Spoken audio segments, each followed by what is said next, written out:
All right, here is a speech given by the Lubavitcher Rebbe in Tafshin Nun Beit, which is the very, very end, like now, the very end of 1991. And the Rebbe especially is going to talk about the Chabad holiday of Yutet Kislev and how it's not just a Chabad holiday, how it's relevant to all mankind, and we're going to see. Now, just a little bit of history over here. Little bit of history. This was in what is it? 19. I have to look it up and see. 18. I'm sorry. No, 17. I'm sorry. This is the 1700s. Right. The end of the 1700s, as the Chabad movement was increasing, it was getting popular, and the teachings of Chabad Hasidut were being spread around. The Hasidic movement already existed, and they already had enemies. There were already enemies, and the enemies called themselves, and for some unexplainable reason, they called themselves the opposition, Misnagdim, Mitnagdim, and the Hasidim they called Hasidim, which really it should have been the opposite. The opposition, they should have called themselves Hasidim, because a Hasid means a person that really serves God. And the people that oppose them should have been, namely us, Hasidim, we should have been called the Misnagdim. Okay, but whatever reason it is. So there was tremendous opposition against the Alter Rebbe. And these were great Talmudic scholars, and they had a lot of power spiritually. And they vehemently opposed Chabad movement. The fact is, all of their claims, all their opposition was unfounded. But if the claims were really real, what they made, and so then their anger and their ire and this was justified. They thought he was coming to Chabad was coming to destroy all of Judaism, and that it was coming to make a new religion and to how do you say, belittle the Torah and to this. If they were right, so they, if their ideas were right, then their actions were right. But the fact of the matter is their ideas were not right, and they were not justified by anything except for their own egotism. They just didn't want to change. It's okay. So one of the things, let's go. One of the things about this Shabbat, Parshas Vayishlach. And as I said before, this Torah portion talks about the battle between Yaakov and Esav. One of the things in this week's Torah portion is the beginning.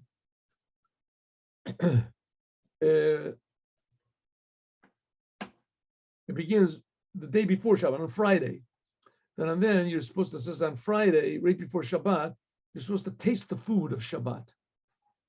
There's a person and also a person that works, and before Shabbat will have what to eat on Shabbat. What is going to be this Erev Shabbat? It's the same, it was the same back then, as it is this year. It was the 15th day of Kislev. What's so special about the 15th day of Kislev? 15th day of Kislev, the moon is full. Kaimas Yorad Mishlemusa, the moon is full. Shlemus, that's so to speak the wholeness of the month of Kislev. The moon illuminates the dark, right? And the Jewish people are like the moon. It says in the future, the moon is going to be as bright as the sun.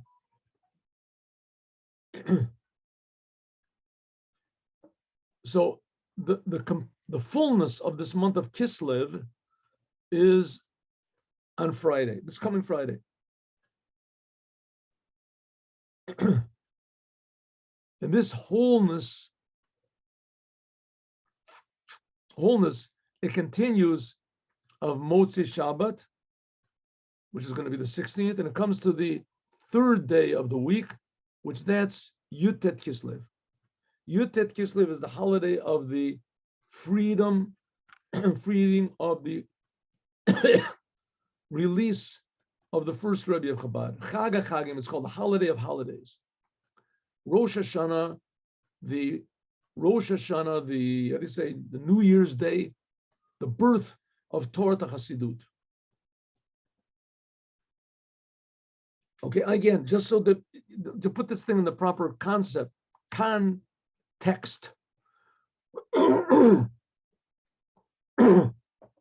we're saying that the goal of the world is that everyone will recognize God. And when everyone in the world recognizes God, also called the Creator, also known as, right, AKA, the Creator, when everybody recognizes that there's a Creator and that the Creator is creating them, and He's creating them for a purpose, and that the Creator gave a book, personally, the only book which is ever given to the Creator, by the Creator to all mankind, which is called the Torah. And it was given in front of millions of witnesses at Mount Sinai. Okay, anyway, when everyone realizes this, then the world will be a very happy and harmonious and efficient place. Huh? Like if your car works, your car works, your computer, when it works, you treat it properly, works properly, then you're happy. It has a job. It says you have to recognize God. But in order to recognize God, you have to have somebody to teach you what God is, because everybody got it wrong. All these other religions, they got it wrong what God is. Right? They think that God is not involved in the world, or that God changed his mind. Right? There used to be God once didn't want you to kill and didn't want you to steal. Now he changed his mind. It's okay if you kill this. Whatever they have there. So people don't recognize what God is properly. When people recognize God and how that God is creating everyone, that God loves everybody, and that the world is a good place, then the world will be a good place. But you have to recognize God. That's the idea of Hasidut Chabad. The idea of Hasidut Chabad is to get people acquainted with God. First of all, to get acquainted with the spiritual worlds. The spiritual worlds, they're only creations. But when we realize that this physical world is not all there is, there's higher levels of reality than this world, and those levels of reality, there's levels of reality above them, and the whole business is just a big creation. It's a creation, and the creator of the whole thing is higher than this highest levels of spirit. He creates everything, creates all the spiritual, and he cares about what we do. When people realize what that is, then the world becomes a good and harmonious place. That is the goal of Hasidut. That's the idea of Moshiach. Moshiach is going to really make it real. And these are the teachings of the teachings of the Moshiach. I'm sorry. These are the teachings of Moshiach. And therefore, the Lubavitcher Rebbe is the Moshiach. He is the one that's teaching these deep ideas. Like we said before, Maimonides, at the end of his book, have the criteria of Moshiach. And he says, everyone must be looking for a person like this. So it seems to me it's pretty obvious that it's the Lubavitcher Rebbe, but you can, whoever you want to, you can pick, but it has to be somebody that meets those criteria.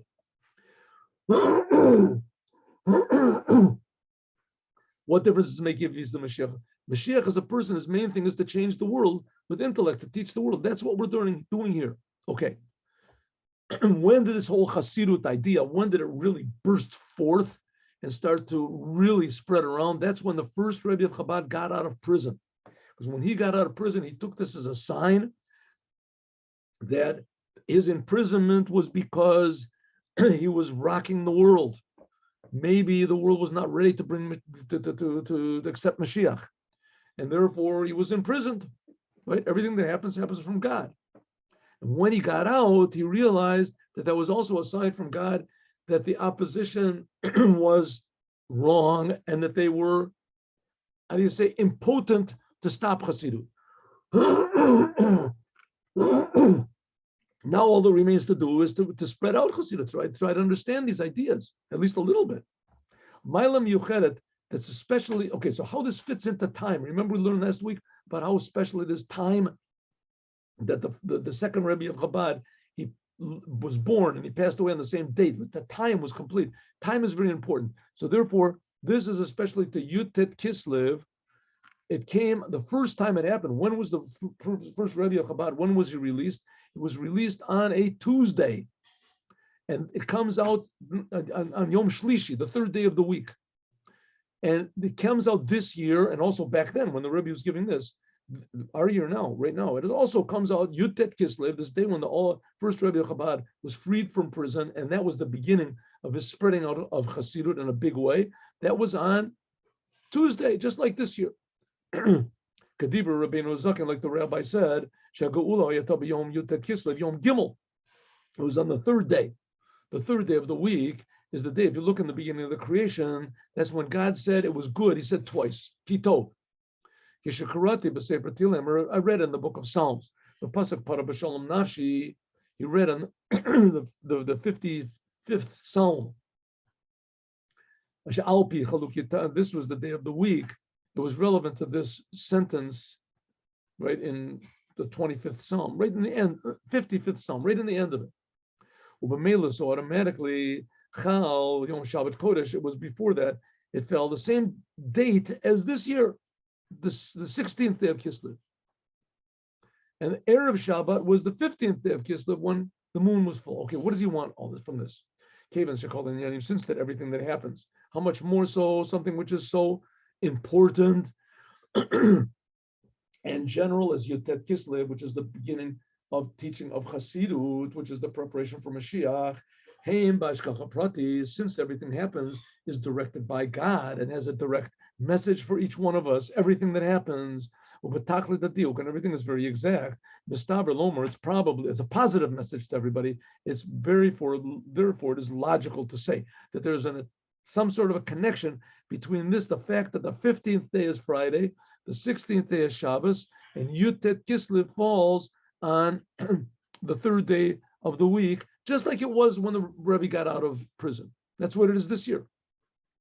That it comes from the Shabbat beforehand, by means of working an Erev Shabbat. So the whole week that Yutet Kislev is on is blessed from the Shabbat before, which that comes out to be on the 16th, and Shabbat gets its power from the 15th.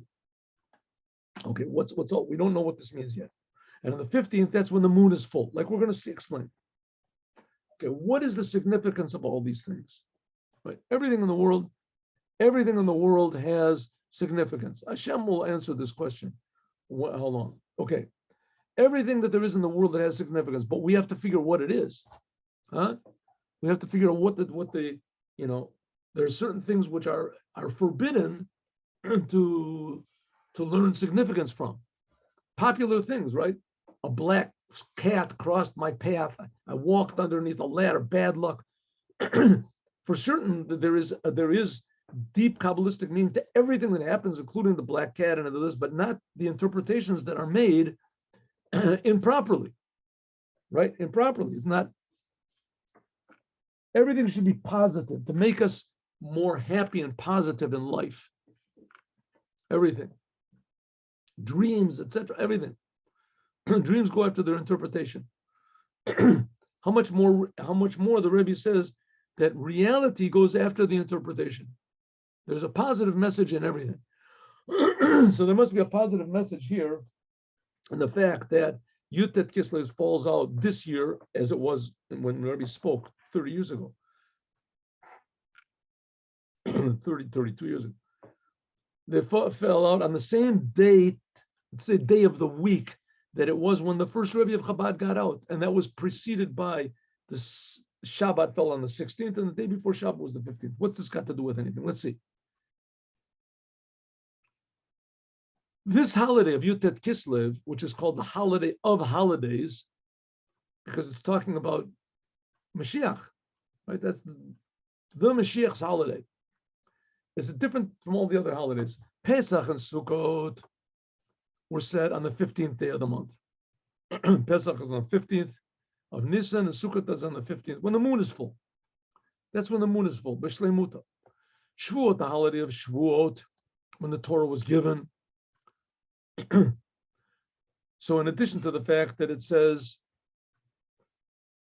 Lo tala chag hazeh b'kama yamim lechodesh, this is the holiday which doesn't come on a certain day of the month.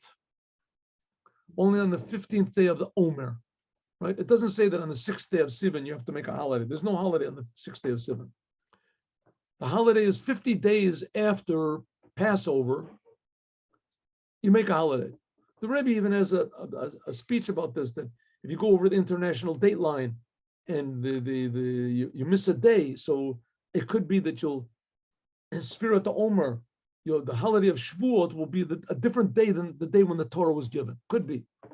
You make the holiday of Shavuot not on the 6th day. Okay. And 6th day of Sivan. Hari Kaviyato B'Yamei Chodesh is on the days of the month.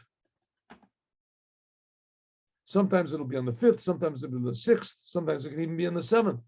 He Bechetzio Rishon Shel Chodesh, but it's always in the first half of the month. We're talking about the holiday of Shavuot. When the moon, like the Jewish people are similar to the moon, they go and they increase. So what's it saying? The holidays, all the holidays are either the middle of the month when the moon is full, or the beginning part of the month. Rosh Hashanah, Yom Kippur, in the beginning of the month. Which is not the case, Yud Tet Kislev, and of course Chanukah also. But Yud Tet Kislev, Lozu Bilvad, not only that it is not on the 15th day of the month when the moon is full, but even more, this is in the second half of the month when the moon is getting smaller. Similar, and even more so, is the holiday of Chanukah. The Hanukkah of Chanukah, it says, Einu Kippurim. It's not like the holiday of Purim, that the holiday of Purim is always on the 14th and the 15th, when the moon is getting bigger and bigger, or whole. The majority of the holiday of Chanukah, its beginning, and the majority of the holiday is on the last days of the month, from Kafei Chislev and onward, when the moon is getting less and less. True, the end of the month, the end of the holiday of Hanukkah is the beginning of the next month of Tevet. Yes, that's true. But the beginning of the holiday of Hanukkah, the beginning of Hanukkah, is in the end of the month, when the moon is getting smaller. So Yud Tet Kislev and Hanukkah are the only holidays that are made in the end of the month, when the moon gets smaller. Okay, so what? Yesh L'Bayar, let's explain, first of all, what does it mean when the moon gets smaller? On the second half of the month, and regarding to the Jewish people, they count according to the moon. Okay, first of all, let's precede by something. First of all, Keiv and Shechetzev Arishon, since the first half of the month, the moon is getting bigger and bigger from day to day. Ubechetzev Hashem, in the second half of the month, the Jewish month, the moon gets smaller and smaller, the light of the moon. So it should be that the days of the month should get bigger in the beginning, most of the Holech, the first day of the month, second day of the month, and the last day of the month should get less. Pochet v'holech, get less and less. 15th, 14th, 12th, right? In the week, days of the week. So we're counting like the days of creation, first, second, third, fourth. But in the days of the month, we're counting according to the moon. So it should be it's how many days the moon is getting bigger. 1, 2, 3, 4, 5. When it gets up to 15, then after that, it should be counting down. The moon is getting smaller, so the numbers should get smaller. Maybe we can say, we can always say, what's the date today? The maximum date could be was the 15th. We could say this is the 15th beginning, the 15th and the end. We could make a note. 15A, 15B, not 15, I'm sorry. 15 is in the middle. 14 could be 14A, which is right before the 15th, or it could be 14B after the 15th. In any case, it should get bigger in the beginning of the month, and the dates should be smaller, less and less, as the moon gets smaller. Ella, but not only does the number of days in the end of the month not get smaller, but exactly the opposite, it increases. It even gets bigger and bigger. Even regarding the middle of the month, that when the moon is full, it's 15. And then after the 15th, The moon gets smaller, but the days get bigger. Shabo nechsar, even though the moon is getting smaller and smaller, but the next day after that, we say 16. 16th day of the moon. Month means moon. Mispar echad, it's one more than 15. Uminyan ayom, and the day after that is when there's even less moon revealed. It's the 17th. Two numbers more than 15. Became hala, and so it is ad laminyan the yom acharon until it gets to the last day of the month. That in it the moon is totally concealed. That the last day of the month reaches the highest was 29 or 30. It depends if there's a full month or not. Kamokain, similarly, many numbers which are more than 15th. So the moon is the biggest at the 15th, but the numbers of the month, they keep increasing. The moon is getting smaller, but the numbers decrease. The moon decreases and the numbers increase. Why is that? It's even more. Milavad, in addition to this addition of days, the date in the second half of the month, Mudrash, there's also Eloi, also in the Gematria, and the numerical implications. The number Yud Zayin, right, which should be smaller. It's the maximum number of days in the month, of the date of the month should be 15. And after the middle of the month, when the moon gets smaller, so then it should be 14, 13. But it's not, it gets bigger. And not only does the number get bigger, but the implications are also bigger. For instance, 17, which there should never be a number 17 in the month, right? There should be 15, should be the maximum. But we know we keep going up. 17 is the gematria of Tov. 18 is the gematria life, Chai. 19 is the gematria of Bitov, in good.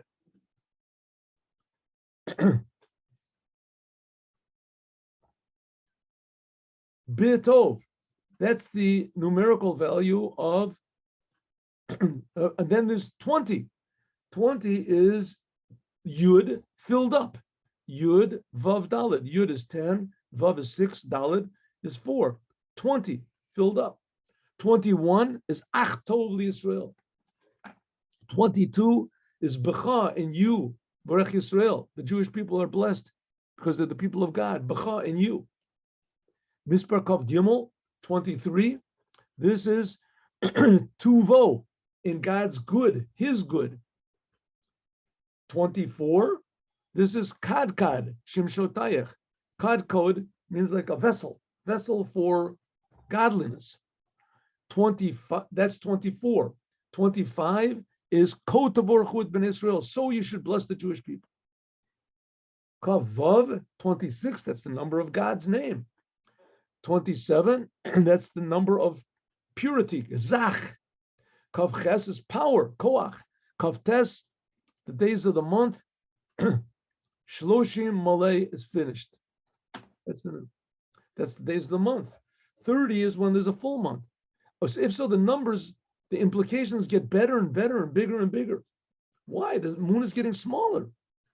It's getting darker outside. How can the numbers be bigger? Well, it says, Tamadavar, the reason is, you can say two things. What do we care if it gets bigger? By the non-Jews, it also gets bigger. So what's the big thing? So we know we're basing this on the principle that everything that happens has a positive message to us. What positive message can we learn? That the moon and the light is getting smaller, but the numbers are getting bigger. And not only are they getting bigger, but there's also good implications. The reason for the thing is like this. Even since Sheyeshnu, that there is. Since that there is Tzivuy, a commandment, V'hora, and a teaching, V'netinat koach, and an inspiration, Milim b'kodesh, that we always have to increase in holiness. And how much more so you should never go down in holiness. Shu b'takvo b'kol yemei hachodesh. This is powerful. Every day of the month, also in the second half of the month. The second half of the month, true, it gets darker, the moon gets smaller. It's a little more scary outside. You go out in the nighttime, you can't see as well. But all these negative things are really not negative. We always have to learn must be something holy, an increased level of holiness all the time, that things apparently are getting worse externally. There's something good hidden in there. So therefore, this idea, Mali and Bakodesh, you always have to increase in holiness. And what does it mean, holiness? Holiness means life. It means happiness, meaning. So therefore, the second half of the month, after the moon has already been full, now it's getting smaller. For Yom Yom, every day it gets less and less. There must be a positive message. And there must be an increased positive message and the increasing darkness. According to this, we have to understand the idea of what the moon gets less in the second half of the month, that after the moon is full, it gets smaller and smaller. There's more darkness. At first, this is exactly, how can the moon? We said everything has to increase. Why is it that the moon does not increase? It says you're supposed to increase in holiness and not go down. And we see that every month we have a message from the moon, and the Jewish people are like the moon, that it does go down and it decreases. What are we supposed to learn from that? Tune in tomorrow and find out. This is the explanation. Now let's learn the Yom Yom for today. Hey, usually I can't find, there we go.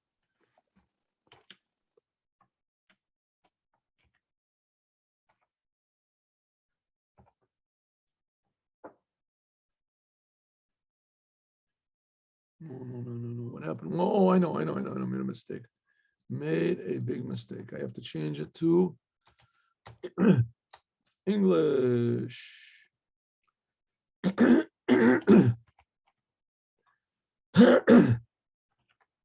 There we go.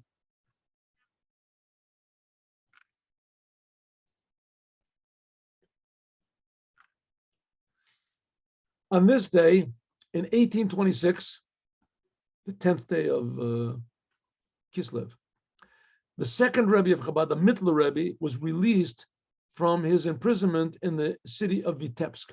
The reason they called him the Mittler Rebbe, the Mittel means the middle Rebbe. They thought there could be three Rebbes. There was the first Rebbe, second Rebbe, and the third Rebbe was the Tzemach Tzedek. They thought for sure he was the Moshiach. There was no doubt that he was the Moshiach. He was a genius in all aspects of the Torah. All the opposition that there was to the two Rebbes was dissipated when he was there. He made friends and he impressed everyone, even the most bitter enemies of Chabad and of Judaism, and all the big officials and everything that were in Russia. And everyone was tremendously impressed by him, and he made tremendous deep effects on everybody. The Tzemach Tzedek, they thought he was going to be the Mashiach for sure. His name was Menachem Mendel also. Menachem Mendel is the gematria of Tzemach Tzedek also. So therefore they called the first Rebbe the old Rebbe, the second Rebbe they called the middle Rebbe, and the third Rebbe they called Tzemach Tzedek. They thought he was the Mashiach, but it didn't exactly pan out that way. But nevertheless, the name remained.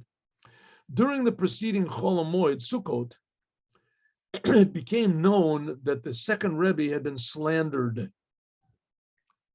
In fact, it was people in his own family.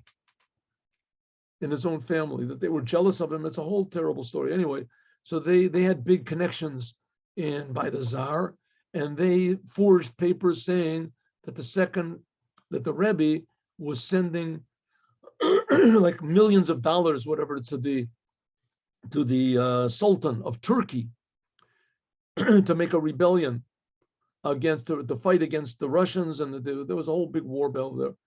And then they would make him into the king of the Jews, and the whole thing was a big lie. But he was taken into prison. He was taken into prison one Sunday, Parshat Noach.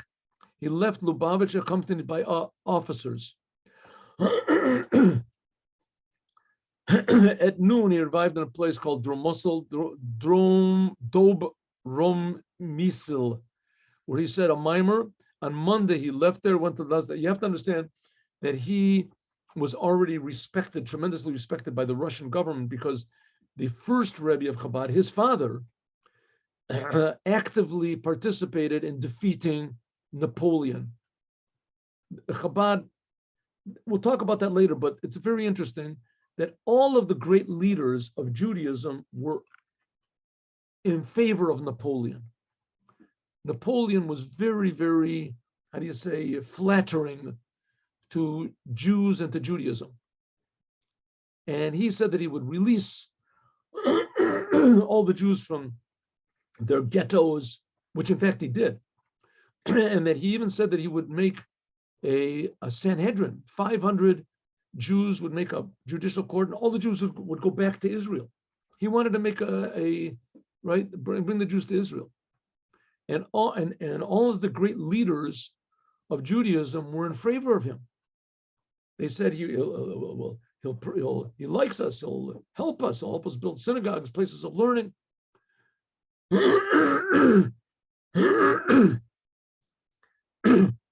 The problem is that Napoleon was a big, a super free thinker. And Napoleon was really also a big sorcerer, but that's a secondary thing. He was a person that was tremendously opposed to God and to the religion and everything. He couldn't come out openly and say it because France was a very religious place. But nevertheless, he was. And the first Rebbe of Chabad said that if Napoleon wins, that it'll raise up the glory of the Jewish people, but it'll be a disaster for us spiritually. Already, as it was, Jewish girls, there was almost no such thing. In the time of the first Rebbe of Chabad, and there was almost no such thing as a non-religious Jew. Almost no such thing. All Jews did Torah and the commandments. When Napoleon's forces were taking over, so a lot of the Jewish girls, they were, lured or enamored with the French soldiers. And they were going with the French soldiers. And in France itself, there started intermarriage. It was unheard of in Judaism. Once in a while it would happen, but in a man, so the Alter Rebbe said, if Napoleon wins, it'll be that'll raise the glory of the Jewish people. Yoram Karen Lamishvero. But it'll be a disaster spiritually. And it was a big battle, spiritual battle, between the first Rebbe Chabad and all the other leaders of the Jews. There were a couple others that were with him, but so they all supported Napoleon against the Tsar, which logically was so, because the Tsar was like super Russian Orthodox, and they were doing everything that they could to make Jews leave Judaism, which that's the whole essence of Christianity, is that there shouldn't be any more Judaism, that they're the new Jews, right?